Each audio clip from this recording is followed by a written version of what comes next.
Monsieur Bernard Ayotte, au nom de la République française, nous vous élevons à la dignité de grand officier de la Légion d'honneur. Apprendre son histoire est un acte de résistance. Même quand on est au Festival de Cannes, on prend le temps, entre guillemets, de commenter ce que je viens de voir.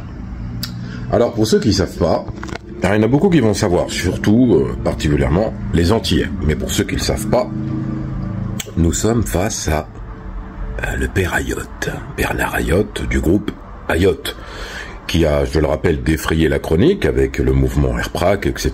Mais il faut le préciser quand même, ça n'existe pas depuis que le RPRAC il est arrivé. Alors, le groupe Bernard Ayotte, qu'est-ce que c'est?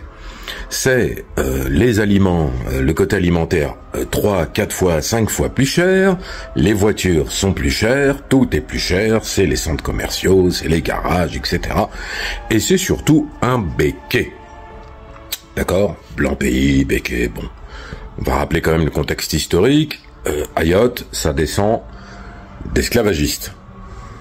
Donc, la subtilité, elle est là. En 1848, ils ont donné à peu près 17 000 €, pas aux esclaves, non, aux colons, pour avoir perdu des esclaves, par esclaves. Donc il y en a qui ont ramassé des fortunes, au détriment des malheureux esclaves qui, eux, se sont retrouvés en situation de vagabondage et d'être obligés de revenir couper la canne pour des salaires de misère. Donc, en fait, ce qui est très drôle, c'est que, je dis drôle de manière ironique, ce qui est très drôle, c'est que Bernard Ayotte, bon, voilà, il descend de gens qui ont reçu 17 000 €, etc., par esclaves, des fortunes. Et là, après, lui, normal, il a toutes les terres, hein, sa famille, tout ça, ils ont tué des Noirs, ils ont pratiqué le VIOL en masse et tout, bon, bref. Là, on l'élève à la dignité des chevaliers de la Légion d'honneur. Bon, j'ai envie de vous dire, quelque part, il faut pas être scandalisé, parce que qui a inventé la Légion d'honneur?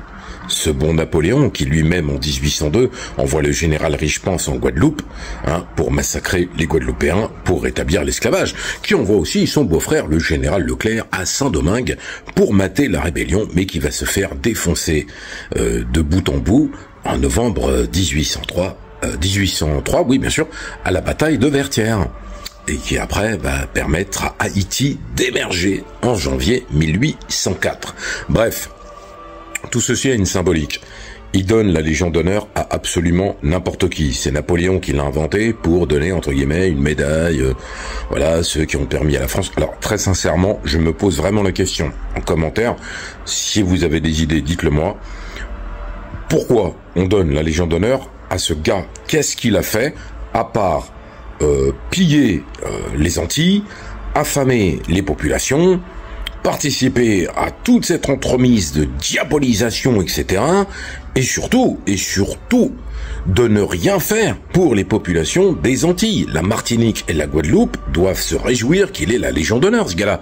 Quel honneur, parce qu'il est à lui tout seul, une légion. Ouais, j'ai fait un jeu de mots, c'est le côté écrivain et tout. Bon, en tout cas, c'est scandaleux, mais est-ce qu'on va être étonné de la part de ce pays, la France, et est-ce qu'on va être étonné de ce président aussi? Certainement pas.